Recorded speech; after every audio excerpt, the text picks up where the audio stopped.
नमस्कार प्यारे अभ्यर्थियों, स्वागत है आपका फिर एक नई क्लास में। अभ्यर्थियों, जो भी विद्यार्थी कक्षा 9th में अभ्यर्थियों पढ़ रहा है उनका अभ्यर्थियों जो 5 मई का गणित का पेपर होने वाला है, तो याद रखना अभ्यर्थियों 5 मई को एज इट इज़ क्वेश्चन आपको देखने को मिलेंगे। जो क्लास में अभ्यर्थियों हम कराने वाले हैं सेम टू सेम आपको एग्जाम में देखने को मिलने वाले हैं। आपने पिछली क्लास में अभ्यर्थियों हमारी देखी होगी, 80% से ज़्यादा अभ्यर्थियों इस क्लास से क्वेश्चन एग्जाम में आते हैं। तो याद रखना क्लास में सेम टू सेम आपको एग्जाम में देखने को मिलेंगे अभ्यर्थियों, याद रखना। तो बात कर लेते हैं अभ्यर्थियों पहले क्वेश्चन की। बस क्लास को एंड तक जरूर देख लेना, पूरे मार्क्स अभ्यर्थियों आपके आने वाले हैं, फुल अंक अभ्यर्थियों इस क्लास से आने वाले हैं। बस क्लास के एंड तक जरूर बने रहना।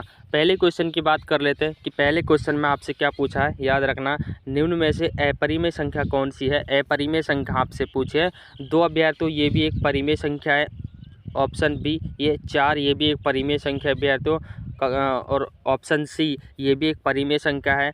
ऑप्शन डी आपका इसमें करेक्ट आंसर हो जाता है, यानी कि √2 जो एक अपरिमेय संख्या अभ्यर्थियों, √2 एक अपरिमेय संख्या है, तो √2 आपका इसमें करेक्ट आंसर हो जाएगा। जो भी बच्चा √2 को लॉक करके आएगा अभ्यर्थियों उसको फुल अंक दिया जाएगा। बात कर लेते हैं दूसरे क्वेश्चन की। तो दूसरे क्वेश्चन में आपसे क्या पूछा है कि अभ्यर्थियों 64 सही 1/2 का मान आपसे पूछा है। तो याद रखना इसका मान आपको बताना है, इसका मान अभ्यर्थियों आपको बताना है। तो इसको किस तरह से सोल्व करोगे अभ्यर्थियों, जैसे 64 को 2 से किया तो अभ्यर्थियों 32 आ जाएगा। 64 को फिर 2 से किया तो 16 आ जाएगा।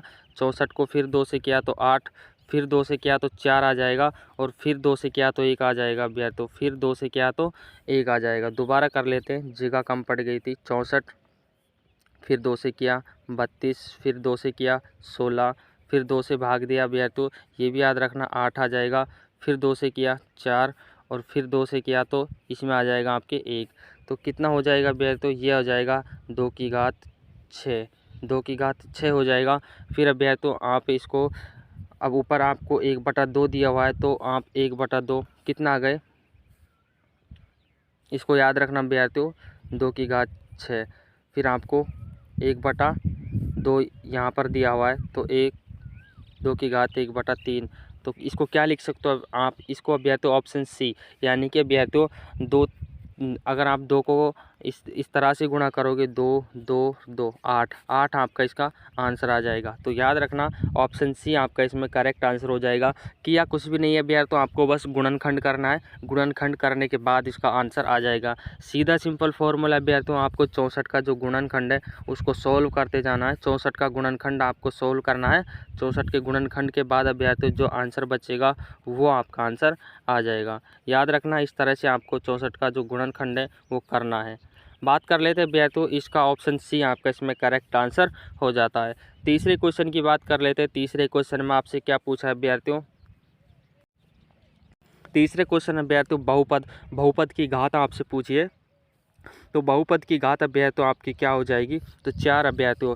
तो बहुपद की घात यहाँ पर बहुपद अभ्यर्थियों 5 है, बड़ी संख्या को बहुपद कहते हैं, तो 4 आपका इसमें करेक्ट आंसर हो जाएगा, यानी कि 5x की घात 4।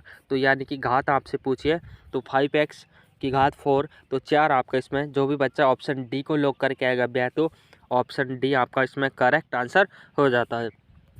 बात कर लेते हैं चौथे क्वेश्चन की। चौथे क्वेश्चन में आपसे क्या पूछा है अभ्यर्थियों कि बिंदु 4 और 6 की x दूरी आपसे पूछी है। तो 4 और 6 की x दूरी अभ्यर्थियों, अगर आपसे अभ्यर्थियों ये आपका x माना जाता है और ये आपका y माना जाता है, तो याद रखना जब आपसे x की पूछे तो आपको y की लिख आनी है, और जब y की पूछे तो x की बतानी है। तो यहाँ आपसे x की पूछे तो अभ्यर्थियों आपको y की बतानी है। y की कितनी हो जाएगी, ऑप्शन सी, यानी कि 6 अभ्यर्थियों इसमें आपका करेक्ट आंसर हो जाता है। याद रखना जिस तरह से मैं आपको एग्जाम में अभ्यर्थियों क्लास में क्वेश्चनों को बता रहा हूँ सेम टू सेम आपको एग्जाम में देखने को मिलेंगे, और इसी तरह से अभ्यर्थियों आपको इनका आंसर निकालना है। तो जल्दी निकाल लोगे, और सिंपल सा मैं आपको आंसर बता दे रहा हूँ।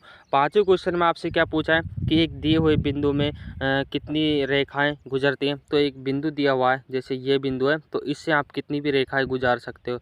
कोई इनका अभ्यर्थियों कितनी भी रेखाएं आप इससे गुजार सकते हो, तो इन्फिनिटी आपका इसमें करेक्ट आंसर हो जाएगा। अनंत, अनंत का चिन्ह अभ्यर्थ तो ये होता है, याद रखना एक बिंदु से आप कितनी भी रेखाएं गुजार सकते हो। ऑप्शन डी आपका इसमें करेक्ट आंसर हो जाता है। बात कर लेते हैं छठे क्वेश्चन की। छठे क्वेश्चन में आपसे क्या पूछा है कि समकोण का मान क्या होता है। तो समकोण का मान अभ्यर्थियों, समकोण किसे कहते हैं, 90 डिग्री को अभ्यर्थियों हम समकोण कहते हैं। जैसे ये आपका 90 डिग्री का कोण हो गया, तो समकोण अभ्यर्थियों ऑप्शन सी आपका इसमें करेक्ट आंसर हो जाता है। तो समकोण का मान कितना होता है, याद रखना, कमेंट बॉक्स में ज़रूर बताना कि समकोण का मान कितना होता है। 90 डिग्री अभ्यर्थियों समकोण का मान होता है। छठे क्वेश्चन में अभ्यर्थियों हो गया है। सातवें क्वेश्चन में बात कर लेते हैं कि सातवें क्वेश्चन में आपसे क्या पूछा है कि अभ्यर्थियों निम्न में पूरक कोण युग्म नहीं है। तो पूरक कोण युग्म अभ्यर्थियों जिनका योग 90 डिग्री होता है अभ्यर्थियों, उनसे अलग आपको बताना है। 60 और 30 इसका भी 90 होता है, ये भी हो जाता है करेक्ट। 56 34 का मान भी 90 होता है। 45 और 45 भी 90 होता है, यानी कि ऑप्शन डी आपका इसमें करेक्ट आंसर हो जाएगा। यानी कि पूरक कोण युग्म नहीं है ये अभ्यर्थियों, इसका मान ज़्यादा है तो ये पूरक कोण युग्म नहीं है। तो पूरक कोण युग्म कौन सा होता है, जिसका योग अभ्यर्थियों 90 डिग्री होता है, वो पूरक कोण कहलाता है। तो ऑप्शन डी आपका इसमें करेक्ट आंसर हो जाता है। बात कर लेते हैं अभ्यर्थियों आठवीं क्वेश्चन की। आठवें क्वेश्चन में आपसे क्या पूछा है कि आर त्रिज्या वाले गोले का आयतन आपसे क्या होता है। तो आर त्रिज्या वाले गोले का सूत्र आपको याद होना चाहिए, क्या होता है 4/3 पाई आर का क्यूब, ये अभ्यर्थियों इसका सूत्र होता है। याद रखना इसको, इस सूत्र को अभ्यर्थियों याद कर लेना। ऑप्शन ए आपका इसमें करेक्ट आंसर हो जाएगा। याद कर लेना अभ्यर्थियों इस सूत्र को, क्योंकि इससे ही आपके सारे क्वेश्चन हल होंगे अभ्यर्थियों एग्जाम में।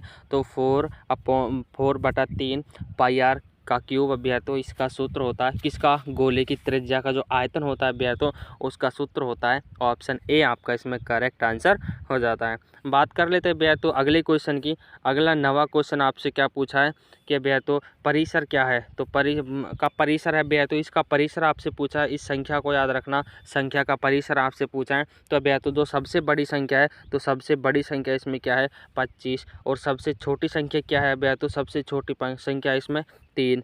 25 को 3 से माइनस करोगे तो अभ्यर्थियों आपके 22 निकल कर आएगा। तो 22 आपका इसमें करेक्ट आंसर हो जाएगा। सिंपल सा आंसर बता दे रहा हूँ अभ्यर्थियों, याद रखना ऑप्शन ए आपका इसमें करेक्ट आंसर हो जाएगा।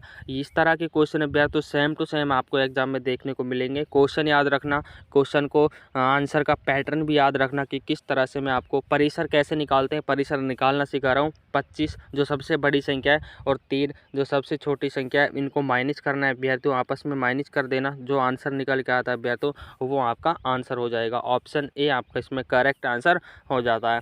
बात कर लेते हैं अभ्यर्थियों 10वें क्वेश्चन की। 10वें क्वेश्चन में आपसे क्या पूछा है अभ्यर्थियों, यदि x + y = k का हल 2 0 है तो k का मान आपसे पूछा है। तो k का मान अभ्यर्थियों आपसे क्या हो जाएगा, तो आपस में इनको प्लस करने पर अभ्यर्थियों k का मान क्या आएगा, ऑप्शन 2 निकल कर आएगा। जो भी बच्चा ऑप्शन ए को लॉक करके आएगा अभ्यर्थियों करेक्ट आंसर माना जाएगा। ऑप्शन ए अभ्यर्थियों याद रखना। बात कर लेते हैं 11वें क्वेश्चन की। तो 11वें क्वेश्चन में अभ्यर्थियों आपसे क्या पूछा है, याद रखना अभ्यर्थियों, दो समकोण पूरक युग्मकों का मान कितना होता है अभ्यर्थियों, 90 + 90 180 डिग्री अभ्यर्थियों, दो समपूरक कोणों का मान कितना होता है 180 डिग्री।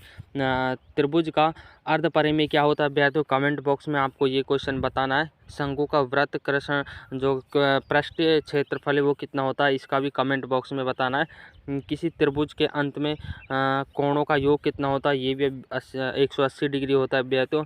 द्विघात वाले बहुपद को क्या कहते हैं अभ्यर्थियों, त्रिघात बहुपद उनको कहते हैं। तो 2 क्वेश्चन अभ्यर्थियों मैंने छोड़े हैं, तो 2 क्वेश्चनों के आंसर आपको किस में बताने हैं अभ्यर्थियों, कमेंट बॉक्स में बताना है। तो इस क्वेश्चन का आंसर भी अभ्यर्थियों मैं आपको बता दे रहा हूँ। 12वें क्वेश्चन का आंसर क्या होता है, तो 12वें क्वेश्चन का आंसर a + b + c बटा 2, ये अभ्यर्थियों 12वें क्वेश्चन का आंसर है। इस 13वें क्वेश्चन का जो आंसर है अभ्यर्थियों वो आपको कमेंट बॉक्स में ज़रूर बताना है। तो दोस्तों क्लास को यहीं पर स्टॉप करते हैं। जो अगले क्वेश्चन बचे हैं आपके जल्दी आप तक पहुंच जाएंगे, बस चैनल को ज़रूर सब्सक्राइब कीजिए। इससे अगले क्वेश्चन अभ्यर्थियों आपको अगली क्लास में दिए जाएंगे, और अगली क्लास में अभ्यर्थियों चैनल को सब्सक्राइब कर लेना, क्योंकि सब्सक्राइब करोगे तो क्लास अभ्यर्थियों आप तक जल्दी पहुँच जाएगी। तो मिलते हैं अभ्यर्थियों अगली क्लास में। दोस्तों वीडियो के एंड में ज़रूर कमेंट करना कि विद्यार्थी आप इसको कहाँ से देख रहे हो, एक कमेंट अभ्यर्थियों आपको ज़रूर करना कि कहाँ से आप इसको देख रहे हो। मिलते हैं अभ्यर्थियों कौन से ज़िले से देख रहे हो। मिलते हैं अगली क्लास में, तब तक के लिए जय हिंद साथियों।